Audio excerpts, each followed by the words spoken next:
Good afternoon, everyone. My name is Shannon Kupka with Comagine Health. I'd like to welcome you to our half-hour Hot Topics series.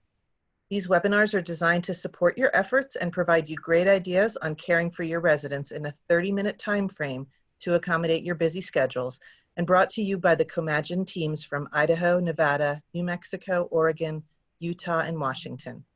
I'd like to say a special thank you for joining us in the midst of this incredibly stressful time. And we are here to support you. We'll be recording and posting this session for those of your colleagues unable to attend today. So a few housekeeping details before we start. Please go ahead and let us know who's on the webinar today by entering your name and facility in chat, as well as the names of any folks joining you, so we have an accurate head count of participants. Your cameras and microphones are muted. If you'd like to ask a question, please enter it in chat, and we will facilitate a question and answer session at the end of the presentation. And please make sure you're chatting to all panelists and attendees. We are really excited about today's presenter on navigating crucial conversations in the COVID era. Elizabeth Ross, RN, BSN, graduated from the University of Central Arkansas with her Bachelor of Science in Nursing in 1998. She has worked in the field of hospice since 1996 and has also worked in long-term care as an MDS coordinator and wound care nurse. Elizabeth moved to New Mexico from Arkansas in 2012 and has worked as a clinical director, executive director, and is now an area market executive for Compassus Hospice. She has served on the New Mexico Association for Home and Hospice Care Board since 2016 and is currently serving on the executive board as the treasurer. Elizabeth resides in Rio Rancho with her husband David, her son Reed, and their pup Chip. She believes that we have all got to work together in the healthcare system to ensure all patients who need hospice get access. So I will now turn things over to Elizabeth, and let's do a quick test audio with the group. Liz, can you just say hello so we can make sure folks can hear you? Hello, everyone. And can folks just chat in a quick yes if you're able to hear? Okay, great. So Liz, you may get started. All right. I would like to say thank you to Shannon and the team for asking me and allowing me to speak to you guys today. One of the things that we always want to work with all parties on is how we have these crucial conversations surrounding either end of life or critical illnesses with patients of chronic disease.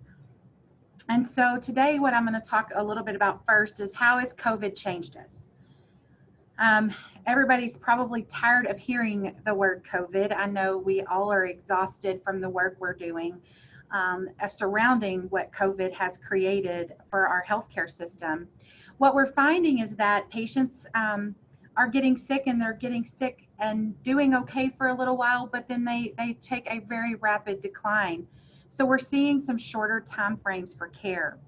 And it's very hard because the patients that we are encountering have had COVID or have recovered from COVID, and then they begin a very rapid decline and a rapid changing condition.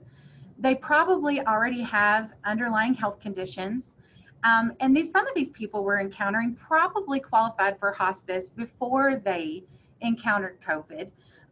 But with COVID and their need for their underlying health conditions, they are declining very rapidly. It means that we're having a lack of that extra time that we like to have conversations with the patient or the family. And then we're running into this whole issue of getting face-to-face. These complex and conversations and that are so crucial to have are really meant to be had face-to-face with people. It's very hard for people to hear over the phone or on a Zoom meeting or on a FaceTime meeting, to get to know you and to get to really understand your compassion and your care for their loved one. And so we're having to find new ways to do that. So one of the hardest things to ask a doctor or a nurse to do is to deliver bad news. That's what we call it, bad news, to a patient or family. At any given point, face-to-face or any other way, this is going to be a devastating experience for them. And maybe they have been anticipating it for years. They've known they had cancer multiple times, or they know that they have had COPD for years, but it doesn't change how devastating that experience is for them in that moment. So we want to be very skilled in how we have these communication with patients and families. And we want those skills to be for everyone: physicians, nurses, long-term care facility staff, hospice and hospice nurses. Social workers aren't in that list, but they should be there. But we really want to make sure that when we're having these conversations, we feel good about how we're going to have that conversation. I'll be clear, the conversation is never going to feel good, and no one really wants to do it. I'd say even hospice nurses sometimes avoid and struggle with having these conversations with patients and families. So it's important to remember several key things. Most patients want to know their diagnosis and their prognosis. They want to know what's going to happen. And we don't always know what's going to happen. So it's very hard for us to sit down in front of them and say, I don't know. It strengthens the patient and physician relationship, the nurse patient relationship, and the hospice patient relationship to have these conversations. It's going to give the family and the patient time to plan and cope, because the sooner we have these conversations, the sooner the patient and family are going to be able to work through the things they need to work through and have what we would like to characterize as a good experience. It also is going to help that patient and family make an informed decision, and it also fosters collaboration across the healthcare continuum. We hear that a lot. I hear people say, well, we're going to, the continuity of care is a big talking point. But when we really want to talk about continuity of care, the most important person to include in continuity is the patient and their family. So that we have to start by understanding what their perception is. What do they already know? And so two very easy questions to ask that are very non-threatening are, tell me what your doctor has told you about what's going on with your mom or going on with you. And what else do you know about what's going on with you? Patients and families often feel the healthcare system lumps them into their condition and makes them feel like they are their illness. And so really starting to understand what they are seeing and their perception of it is going to be critical to helping them relax a little bit and be able to understand and comprehend that bad news. One of my favorite stories is a patient whose daughter, we came in and that was the only question we asked, and she just began to talk. And at the end of the conversation, she said, we need hospice. And we did nothing but just ask the question about what they understood about what was going on with their loved one.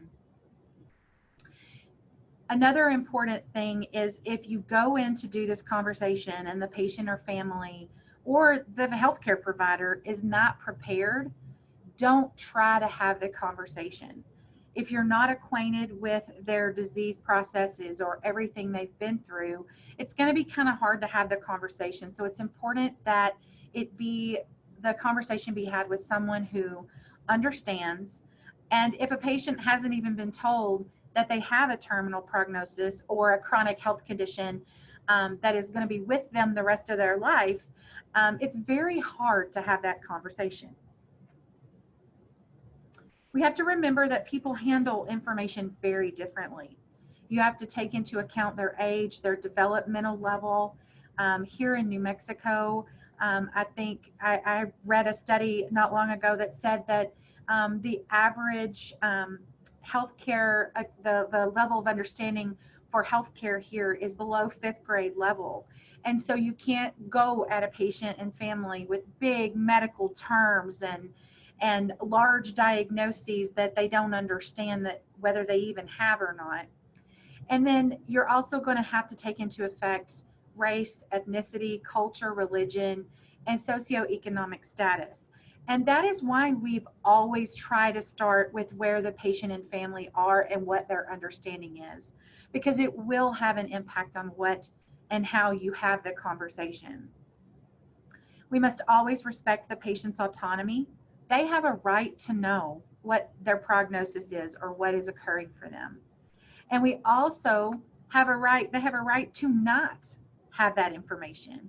And so if they begin to shut down or say, I really don't feel like talking about that right now, we do have to step away from the conversation and allow them that space. We have to recognize and support their preferences. We have to make sure that if they have designated someone else to speak on their behalf, that we include that person, never wanting to exclude the patient ever intentionally, making sure we're honoring their wishes. And understanding that sometimes they aren't going to want to get down into the nitty gritty of it. They just want general, how long do I have, doc? We get that a lot. How long do you think I have? Knowledge transmission. So in this aspect of the conversation, we want to say what the diagnosis is and then just pause. The pause is more of a warning shot to the patient that something big has been just said, something important, something that can't be taken back. This is reality. We want to avoid a monologue. You want to promote dialogue, avoid jargon and euphemisms, and be very careful to pause frequently to allow them and to check for their understanding. Silence and body language mean everything. If you are standing over the patient and staring down at them, they are going to get white coat, what we call white coat syndrome, where they're going to see it and they may shut down.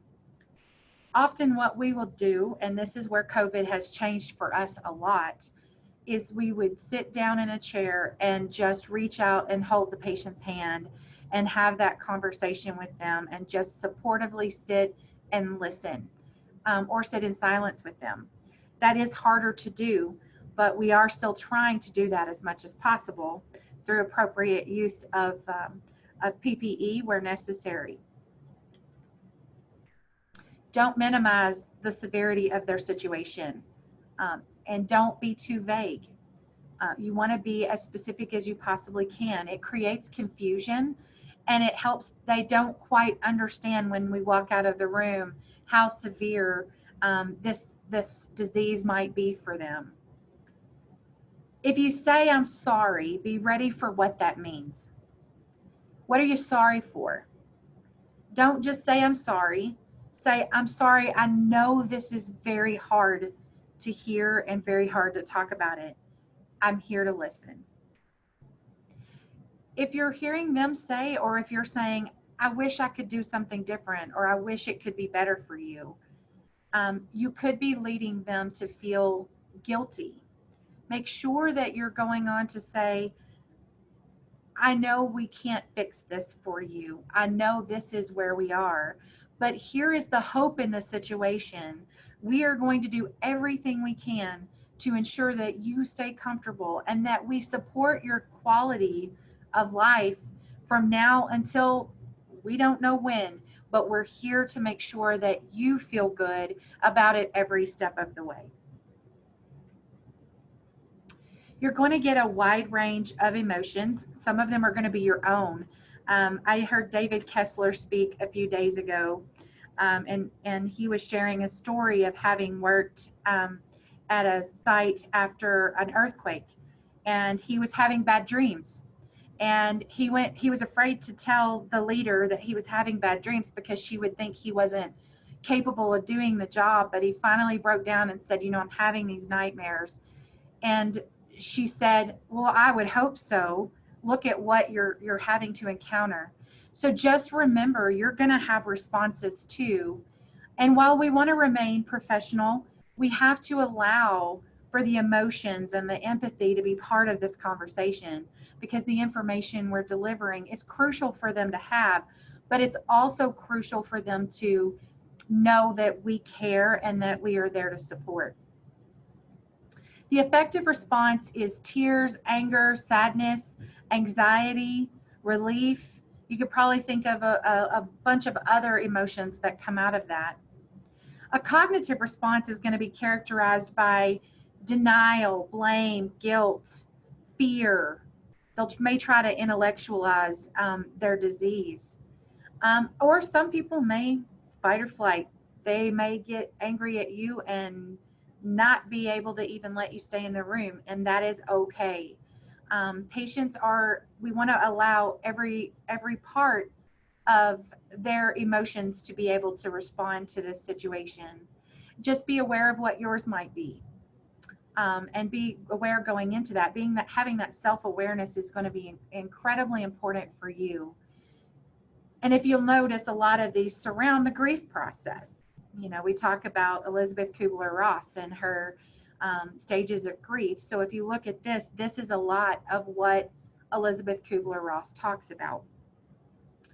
Grief doesn't start when a loved one dies or someone gets a diagnosis. Sometimes the grief has started long before. Be prepared for those strong emotional outbursts. Give them time to react. Always take tissues. That's a hospice nurse 101. When you're having these conversations, make sure you're prepared to support the family and the patient as they work through this process. Listen quietly and attentively. They don't need a lot of words. They need a lot of presence, and that's important. So you want to encourage their feelings and then for them to describe what they're feeling. And you want to use nonverbal communication as best you can. You have to allow time for questions. You don't ever want a patient or family to feel like you came in, dropped the bomb, and left the room. So a lot of times these conversations take hours, and sometimes they take 2 or 3 conversations because the patient's not prepared or the family didn't want to hear it at that time. But the important part of a crucial conversation is that we keep coming back to make sure all of their questions are answered and all of their concerns have been addressed. We want to make sure that they can summarize for us their understanding of the information that we just delivered.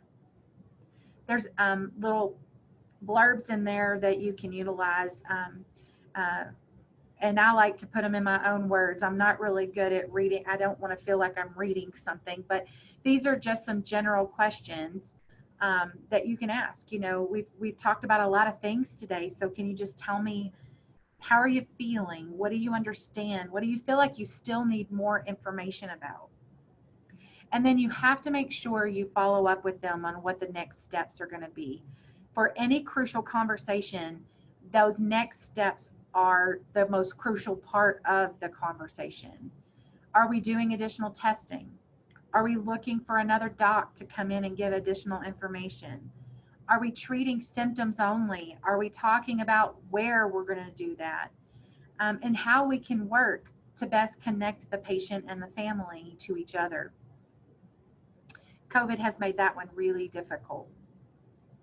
We want to make sure we're discussing any potential sources of support, professional support that might be available, whether it be counseling, home health, hospice, social work services, anything like that.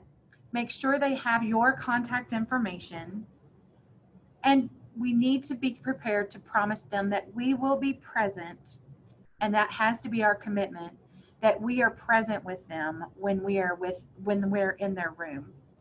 We need to make sure the patient and family understand we will not abandon them in their time of trying to work through this process. When we're talking hospice discussions, again, useful language. Ensure you're talking in common language, or what we call layman terms. You have to identify who the decision makers are going to be. Make sure we've assessed their true understanding of their prognosis. Define their goals for care and summarize the goals with what their actual needs are.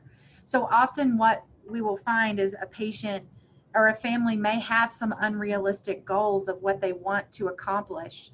So what we would do is link what their goals are with the care needs they have and see how we could mitigate that and how we might be able to meet their needs in some other way. I think back to stories of, a patient, her last goal in life was to go to the beach.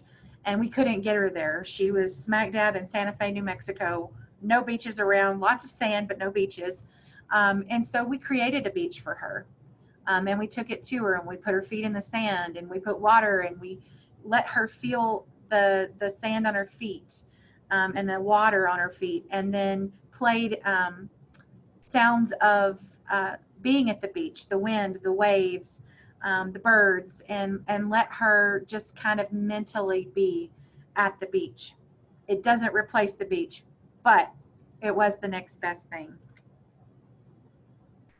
Some patients are going to want to plan when they find out their prognosis. They're going to want to go straight into that intellectualization. We have to have a plan. Others are going to be just seeking reassurance. Am I going to hurt? What's going to happen? They're going to ask you tough questions. Am I dying? How long do I have? And these are very tough questions. We have to be prepared for them, and we don't need to give trite answers. And this can be very hard for healthcare professionals sometimes. We do know that physicians often struggle when they're having these conversations with families to say, well, I don't know, but I'm thinking maybe 3 to 6 months. But that is, instead of giving them time frames, we often will reframe that into, well, what do you think is going to happen? What are you worried about? At the end of the day, what concerns you most? If I can't tell you what I see, I can't tell you a prognosis, because no one really knows the answers to those questions. What do you want to talk about? How else could we approach that how long do I have, or how am I dying questions?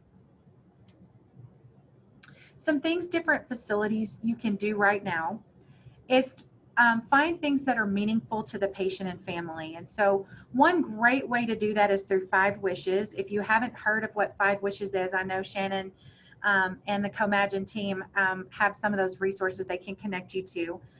5 Wishes is a book, and it's done by each patient, but you can actually sit down. It kind of facilitates that conversation of what's meaningful. If you need a blanket, which blanket do you want? It's giving the patient and the family some control over a situation that they might not otherwise feel in control of.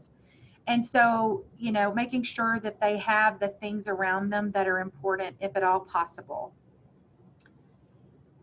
Making sure they have pictures, things that are important to them, family members, places they've been. You can use music, television, movies for patients who find that to be important. Zooming and FaceTiming with families at regular intervals is going to be crucial. I know a lot of facilities are telling us they're doing window visits, allowing families to come to the window and say hello to their loved one and talk through a closed window. And we know it's not a best case scenario, but it does make a difference. It does help. One of my favorite things I've seen for those of us who have to have our PPE on head to toe is to make a badge for your team that actually has a large picture of them smiling without a mask on, and put it on them like you would a badge, so that the patient sees a connection to a human being smiling, even though the person in front of them doesn't quite look that way.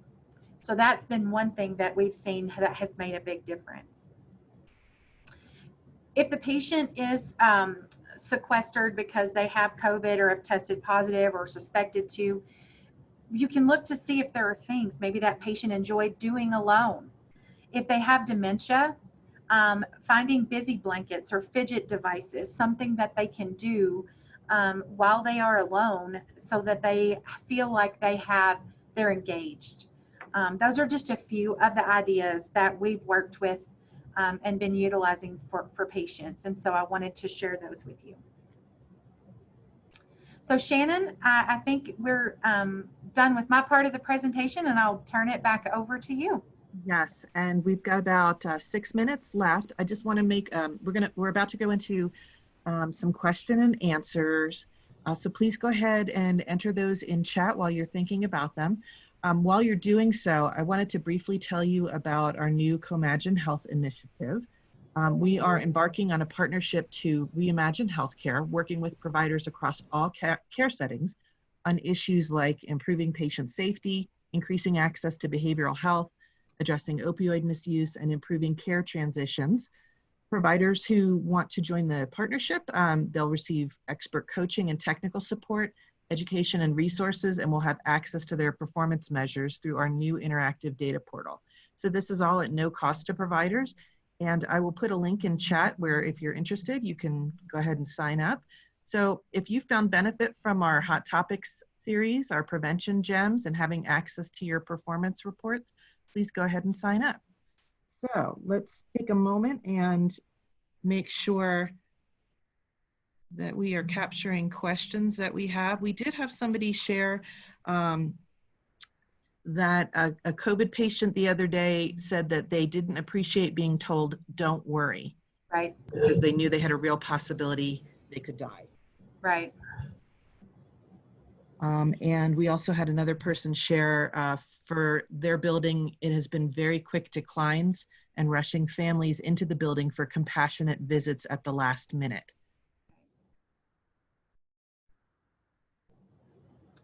So did you want me to address that, Shannon? Sure, please. Okay, so the rushing of people in, we're seeing that all over the place. I would say that the best thing I can tell you is that the governor has made room for anyone who we feel is declining, and that could be a small decline or a big decline, or just we are worried that they are going to decline. And they have hospice involved, that the families are allowed to come. So that could be something you utilized in your facility, you know, helping identify a hospice provider wherever you are. I'm not sure where that person is from, but a hospice provider that you could partner with that could be at the facility, ready to go and ready to help with those conversations. I've been involved with about 3 different patients that the family didn't make it there before the patient passed, and that is a worst case scenario. And we've had several that we've had great success with getting the family to the bedside. It's been the patient's doing okay, and then all of a sudden they're not.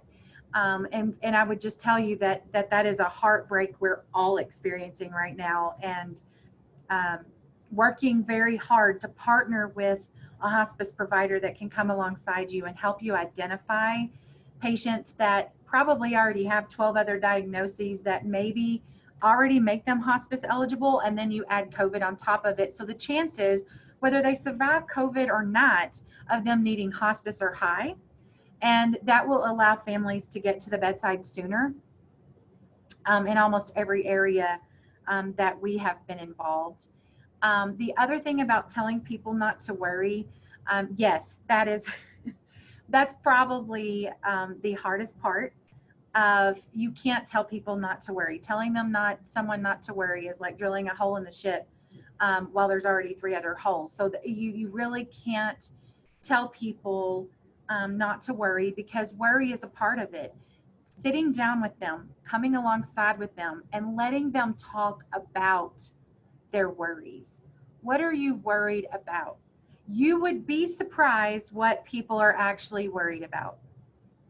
People worry about things, we think we know what they're worried about. They're worried about dying of COVID, right?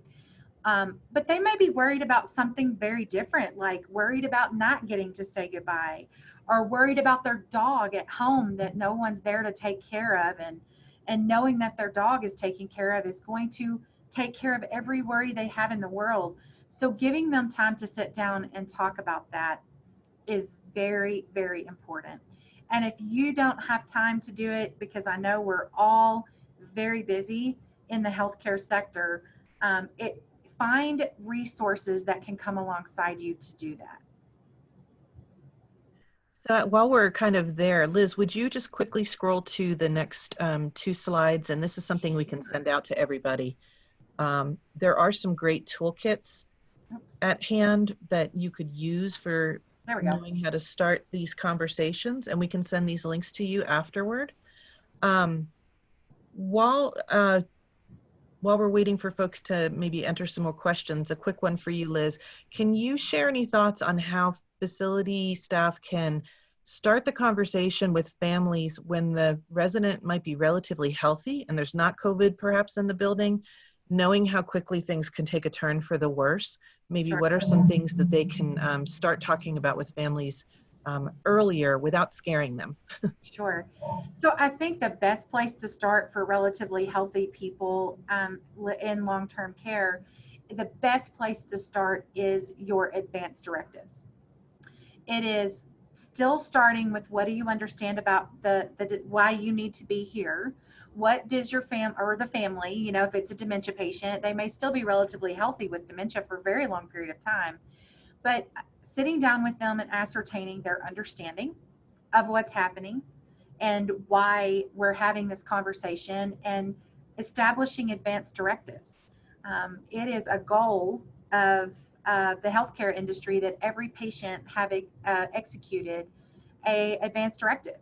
So it may be they have an advanced directive, but you still should sit down with the patient and the family, or patient or the family, depending on how the patient's illness, and say, I see you have an advanced directive and let's talk about it. I know for myself, my advanced directive was executed. I've been in hospice a long time, so I executed it in my late 20s. And as I sat and thought about that when the whole COVID thing started, I thought I probably should update that. So it could be their advanced directives are years old. They might have changes they want to make to those. So even if you're not having that crucial end of life care conversation, starting with what are their wishes for the future? What are your plans? What do you want life to look like moving forward? That's always a good place to start the conversation. And it gives people a chance to talk about the good too. Okay, thanks.